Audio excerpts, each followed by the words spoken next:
Hello guys, start करते हैं heart beat episode 6। तो एपिसोड के स्टार्टिंग में हम व्हील को देखते हैं जो हीने से कहता है कि तुम मुझसे इस सवाल क्यों कर रही हो। तुम तो पिछले जन्म की कोई बात नहीं करना चाहती मुझसे, अब तुम्हें क्या हुआ? तो क्या तुम्हारा दिल बदल गया है? तो हीने कहती है ऐसा कुछ नहीं, मैं अभी अपनी बात पर टलूँ, बस मैं जानने के लिए एक्साइटेड थी, ऐसा होता तो क्या होता। तो व्हील कहता है अगर तुम यूने होती तो मैं तुमसे प्यार नहीं करता। यही है मेरा जवाब, क्योंकि तुम हीने हो ही नहीं सकती। हीने कहती तुमने तो कहा था कि तुमने मेरे खून में ह्यूने को फील किया था। व्हील कहता है मैंने कहा था मैं माफ़ी चाहता उसके लिए, पर एक वजह और है कि तुम यूने नहीं हो सकती क्योंकि तुम्हारा खून जहरीला है। हीने उस पर चिल्लाती है और कहती है मेरा खून जहरीला कैसे हो सकता है, पर व्हील बताता नहीं है। और बाद में हीने कहती है कि तुम यहाँ क्या कर रहे हो, तुम्हें तो स्कूल में होना चाहिए था। तो व्हील कहता है कि मैंने अपना काम छोड़ दिया है। फिर फ्लैशबैक सीन दिखाया जाता है। व्हील यहाँ सफाई कर रहा था, प्रिंसिपल टॉयलेट के अंदर बैठा हुआ था और किसी से बात कर रहा था और कह रहा था हाँ मैंने उसे स्कूल से निकाल दिया है, इसलिए तुम उसे स्कूल के अंदर ला सकते, मैं उसका इंटरव्यू भी नहीं लूँगा। यूने की जगह कोई और लड़की आने वाली है, ये बात व्हील सुन लेता है और बाद में प्रिंसिपल के ऊपर बाल्टी से भरी पानी गिर देता है और दिखाया जाता है ये सारी बातें सुनकर हीने हंस रही थी। व्हील कहते पहले यहाँ हॉट शॉट हुआ करता था जहाँ हम डांस करते थे और साथ में ड्रिंक भी करते थे। सीन शिफ्ट होता हम ह्यून को देखते जिसके पास एक कॉल आई हुई थी। वो बोल रहा था वे हवेली जिसकी तुम बात कर रही थी वो किसी और को विरासत में मिल गई है। फिर हीने को दिखाया जाता है जो अलग अलग स्कूल में जाती है और इंटरव्यू देती है। पहला आदमी तो उसका प्रिंसिपल का दोस्त ही मिलता है और कहता है जहाँ तुमने पहले काम किया था उस प्रिंसिपल का मैं दोस्त हूँ, फिर उसको नौकरी नहीं दी जाती। इसके बाद हीने के पास ड्यूक का कॉल आता है जो उसको बुला रहा था। फिर अगले सीन में व्हील और उसके दोस्तों को दिखाया जाता है। डॉनचिक यहाँ पे बहुत परेशान हो रहा था क्योंकि पास में ही किसी ने नई शॉप खोल ली थी और वहीं पे सारे कस्टमर आ रहे थे। बाद में वो आदमी जिसने डॉनचिक को दुकान किराए पे दी थी वो भी यहाँ पे आता है। डॉनचिक उससे कह रहा था एक ही बिल्डिंग के अंदर दो दुकानें कैसे हो सकती है, इसके कारण मेरे कस्टमर भी नहीं आ रहे, आपको ऐसा नहीं करना चाहिए था। वो आदमी कहता है इससे मुझे क्या, तुम्हारे कस्टमर नहीं आ रही ये तुम्हारी प्रॉब्लम है, तुम्हें उनके लिए अच्छी चीज़ें बनानी चाहिए ताकि कस्टमर आ सके, और तुम्हें अपने बाल भी कटवा लेने चाहिए जो तुम पे बिल्कुल अच्छे नहीं लगते, इसी को देखकर ये कस्टमर यहाँ नहीं आते हैं। अगले सीन में मिले और ड्यूक को दिखाया जाता है। ड्यूक उससे इंटरव्यू के बारे में पूछ रहा था, वो कहते कुछ भी अच्छा नहीं हुआ। बाद में डॉचिक बोलते थे मेरे बिजनेस पार्टनर बन जाओ और मेरे पास एक आइडिया है, हम तुम्हारी हवेली को गेस्ट हाउस में बदल देते हैं, हम लोगों को कमरे किराए पे देंगे, अगर तुम इसके लिए सहमत हो तो मुझे बता सकती हो। अगले सीन में देखती है हीने घर पे आ जाती है और व्हील से बातें कर रही थी और उसको बताती है ड्यूक उसे गेस्ट हाउस बनाना चाहता है, हालांकि उसको नहीं पता होता गेस्ट हाउस क्या होता है। फिर वो बताती कि यहाँ पे लोग किराए के कमरे में रहेंगे। व्हील इसके लिए मना कर देता है। सुनाई कहती है कि ये तुम्हारे हॉट शॉट की तरह होगा, बस फ़र्क इतना होगा कि यहाँ पे लोग रहेंगे, ऐसी पॉसिबिलिटी हो सकती है कि यूने भी इधर आ जाए। तो व्हील बोलता ऐसा हो सकता है, यूने बोलती है हाँ ऐसा हो सकता है।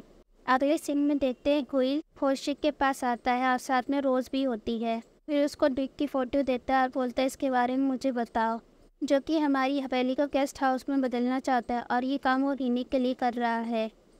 रोज़ कहती मुझे तो प्यार का मैटर लग रहा है क्योंकि वो सब हीने के लिए कर रहा है और बदले में कुछ मांग भी नहीं रहा। शायद वो हीने को पसंद करता है या फिर वो दोनों एक दूसरे को पसंद करते हैं। हीना अगर प्यार में पड़ जाती है तो तुम उसका खून पी सकते हो। फिर वह ह्यूई भी सोचता है क्या फ़र्क पड़ता मेरे प्यार में पड़े या किसी और के, पड़ेगी तो फिर मैं उसका खून ही पीऊँगा। इनमें हीने को दिखाया जाता है जहाँ वो डॉशिक से कॉल पे बात कर रही थी और बोलती मुझे नहीं पता हवेली को गेस्ट हाउस में कैसे बदलना है और क्या करना है, क्या तुम मेरी मदद कर सकते हैं? ड्यूक हाँ बोलता है। बाद में ड्यूक के पास आ जाती है। हाँ उसने पूरी टीम बुलाई हुई थी गेस्ट हाउस के लिए हमें क्या क्या करना होगा। फिर ड्यूक अपनी गाड़ी से हीने को घर पे छोड़ देता है और ऊपर से ये हील भी देख रहा था। बाद में व्हील से बात कर रहा था और हवेली को गेस्ट हाउस में बदलने के लिए मान जाता है। फिर हीने ड्यूक के पास मैसेज करती है और कहती है कि तुम मेरे हवेली के अंदर आ सकती हो। फिर अगले सीन में सन्नी को दिखाया जाता है जो ड्यूक की फ़ोटो ले रहा था। फिर फ्लैशबैक सीन देखते हैं जहाँ पे व्हील ने से ये काम दिया था। उस व्हील ने सुनिए से कहा था कि उस पर नज़र रखो, मुझे जानना है वो कैसा आदमी है। बाद में एक आदमी अपनी गाड़ी लेके आता है और ये रीमैन होता है और वो संगी को देख लेता है और उसे कह रहा था कि तुम यहाँ पे क्या कर रहे हो, ये दोनों पहले से एक दूसरे को जानते हैं और कहता है कि तुम यहाँ किसकी तस्वीर ले रहे हो। फिर बोलते हैं मैं इस बिल्डिंग की फ़ोटो ले रहा हूँ, मुझे अच्छी लगी बस। वैसे व्हील वापस आ चुका है। रीमैन बोलता है कि सच में? इस बात पे वो शौक होता है। सन्नी बोलता है हाँ वो वापस आ चुका है। बाद में सन्नी डॉक्टर के पास आता है और बोलता है कि मैं रीमैन से मिला था और उसके पास एक नई गाड़ी भी है, पता नहीं इस पे कितना पैसा है और हम अभी भी गरीबी में जी रहे हैं। मुझे लगा था जब हील वापस आ जाएगा तो सब ठीक हो जाएगा। हमें उस सोने को खोजना होगा जो ताबूत में हमने छुपाया था, जो व्हील के सोने से पहले हमने उधर छुपाया था। डॉनशुक उससे कहते हैं कि सोना तुमने नहीं लिया। सन्नी उस पर चिल्लाता है और कहते हैं मैंने वो सोना नहीं लिया। बाद में यह मकान मालिक आती है और कहती है कि मैंने रूम का किराया बढ़ा दिया है। जो दोनों अपने आप से ही बातें कर रहे थे कि कैसे भी करके हमें वो सोना ढूंढना होगा। अगले सीन में रीमैन को दिखाया जाता है जो एक आदमी को देख लेता है, उसका खून चूसने ही वाला था, तभी वहाँ पे यन्नम आ जाता है। कैसे युग में भी वैम्पायर है, अगर वो किसी इंसान का खून चूसता तो उसको ये पता होना चाहिए कि इसका परिणाम क्या होगा। बाद में रीमैन यन्नम के पास आता है और उससे पूरा कह रहा था कि तुम कौन हो। फिर यन्नम कहता है अच्छा जीवन जियो क्योंकि समय बदलता है और ये मेरी चेतावनी है। फिर रीमैन यहाँ से जाने लगता है। जब वो पीछे मुड़ता है तो देखता है यहाँ यन्नम नहीं है, यहाँ एक बिल्ली है और फिर सो इग्नोर करके चलता बनता है। अगले सीन में हिने को देखते हैं जो ड्यूक से मिल रही थी और उसे बता रही थी कि असली हवेली का वारिस कौन है। ड्यूक कहता है मैं जानता हूँ, वो मेरी दोस्त है, हम दोनों साथ में कॉलेज में पढ़ते थे। अब हम इस हवेली को गेस्ट हाउस में बदलना चाहते हैं। फिर अगले सीन में व्हील और हिने को दिखाया जाता है जो हवेली का नेप ले रहे थे। फिर यह रोमांटिक सीन देखने को मिलता है। वो उसकी आंखों में देख रहा था और बोलती है कि तुम क्या कर रहे हो। वो बोला मैं अपने आप को देख रहा हूँ। बाद में हिने के पास ड्यूक का कॉल आता है और उससे कह रहा है मैं तुमसे मिलना चाहता हूँ और मेरे साथ और कोई भी है जो तुमसे मिलना चाहती है। सीन शिफ्ट होता है, हिने ड्यूक से मिलने आ जाती है, वहाँ पे यूने भी होती है। ड्यूक उसका इंट्रोडक्शन करवाता है और बोलता है ये रियल इस्टेट इन्वेस्टर है और साथ में मेरी CEO भी। हिने उसे कहती है कि आपसे मिलकर अच्छा लगा। हिना उससे कहती शायद हम जानती नहीं होगी पर मेरी उस हवेली में काफ़ी इंटरेस्ट है। ऐसे लगता है वो हवेली मुझसे बात करना चाहती है, इसलिए तुम्हारे गेस्ट हाउस के लिए मैं इन्वेस्ट करना चाहती हूँ। सीन शिफ्ट होता, हिने हवेली के अंदर आती है। यूने अपने आप से बात कर रही थी और कह रही थी ऐसा लग रहा है यूने को मैंने कहीं तो देखा है। फिर यहाँ हील भी आ जाता है और उसको बताती कि एक लड़की जो हमारे गेस्ट हाउस के लिए इन्वेस्ट करना चाहती है और वो हमारी हवेली को देखना चाहती है, साथ में ड्यूक भी आने वाला है। तो हील बोलता है ये तो अच्छी बात है। अगले सीन में दिखाया जाता है सन्नियो हील को डॉक्टर की फ़ोटो दिखा रहा था और उससे कह रहा था ये आदमी तो सिंपल लगता है, अपने काम से काम रखता है और ऑफिस से सीधा घर और घर से ऑफिस, मुझे तो कुछ गलत नहीं लग रहा। बाद में सन्नी बताते हैं मैं रीमैन से मिला था। हील पूछता है वो कैसा है। सन्नी बोलता है वो ठीक है और उसके पास एक बड़ी कार भी है, हमारी तरह गरीबी में नहीं जी रहा है और मुझे लगता है हमें सोने को ढूंढना होगा जो हमने छुपाया था। हील बोलता है या तुमने नहीं लिया। सन्नी बोलता है मैंने नहीं लिया, कितनी बार मैं तुम्हें बताऊँ, अगर सोना मिल जाता है तो हम बराबर बांट लेंगे। हील बोलता है ठीक है। अगले सीन में दिखाया जाता है जहाँ ड्यूक हवेली के अंदर आ जाता है और हिने से मिलता है। बाद में हिने ड्यूक को हवेली दिखा रही थी और हिने इन्हें घूर रहा था।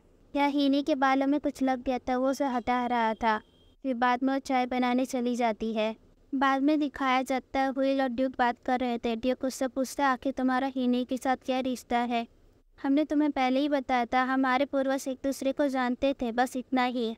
वैसे मैं भी तुमसे हिने के बारे में पूछना चाहता हूँ। तो ड्यूक बोलता है हम लोग कॉलेज में मिले थे, हम दोनों बस दोस्त हैं। कोई बोलते ये आंसर नहीं है जो मैं तुमसे चाहता हूँ, तुम जानते हो मैं तुमसे क्या पूछना चाहता हूँ। यहाँ पे ड्यूक समझ जाता है क्या पूछना चाहता है। बाद में वो बता देता है कि हिने एक ऐसी लड़की है जिसकी मैं एक रक्षा करना चाहता हूँ। बाद में हिने इनके लिए चाय ले आती है। फिर डॉशिक बाद में चला जाता है। अगले सीन में देखते हैं हिने घर पे अकेली होती है, बाहर कोई आया हुआ था। जब वो बाहर जाती है तो देख के डर जाती है। ये केस्टिक और गेनर दोनों थे, इन दोनों ने टॉर्च ऐसे पकड़ी थी जिसे देख के हिने डर जाती है। हिने पूछती है आप दोनों यहाँ क्या कर रहे। ये बता रहे थे आप हमारे पड़ोसी हैं, पर यहाँ सुरक्षा करने के लिए कोई नहीं और न ही पास में कोई पुलिस स्टेशन है, इसलिए हमको यहाँ पे पहरेदारी करनी होगी। बाद में व्हील भी आ जाती है, हिने उसे देख के खुश होती है। बाद में व्हील भी इनकी बात मान लेता है और सभी पड़ोसी इकट्ठा हो जाते हैं। व्हील और हिने साथ में जा रहे थे और हिने बोलती है कि मैं पहली बार पहरेदारी कर रही हूँ। व्हील बोलता है मैंने तो काफ़ी बार पहरेदारी की है, ताकि कोई वैम्पायर इंसानों का खून ना पी सके। इसे मैं इंसानों के लिए नहीं कर रहा, इसे मैं वैम्पायर के लिए कर रहा हूँ, क्योंकि इंसान वैम्पायरों का खून चाहते हैं। इसी वजह से यूने भी मर गई थी। उसके लोगों को पता लग गया था मैं वैम्पायर हूँ और वो मेरा खून चाहते थे, इसी चक्कर में वो मारी गई। और मैं नहीं चाहता मैं पिछली बार की तरह यहाँ किसी का शिकार बन जाऊँ। यूने भी उसे माफ़ी मांगती और कह रही थी, तुम हवेली के अंदर कितने सालों से यूने का इंतज़ार कर रही हो और मैं इसे बदलवाने की कोशिश कर रही हूँ। मुझे पता है कि 100 साल तुम्हारे लिए कुछ भी नहीं है, पर ये रातों रात सब गायब हो जाए तो तुम कैसा फील करोगे। बाद में विल उसके सर पे हाथ रखता है। वो बोलती, तुम क्या कर रहे हो? तो बोलता है कि तुम्हारे बालों में धूल लगी हुई थी। फिर हवेली के पास आते हैं और देखते हैं यहाँ यूने भी आई हुई थी और विल उस पर देखता नहीं है। यौन यहाँ पे पीछे मुड़ती है और उसे देख लेता है। हीने उससे बोलते, तुम यहाँ पे क्या कर रही हो? वो बोलती, मैं हवेली को देखने आई थी। और विल हीने को साइड कर उसे गले लगा लेता है। फाइनली उसको उसकी गर्लफ्रेंड मिल गई। बाद में वो यौन को हुने बोलता है। इसी के साथ ये एपिसोड यही समाप्त होता है। If you like my video please subscribe my channel. Thank you.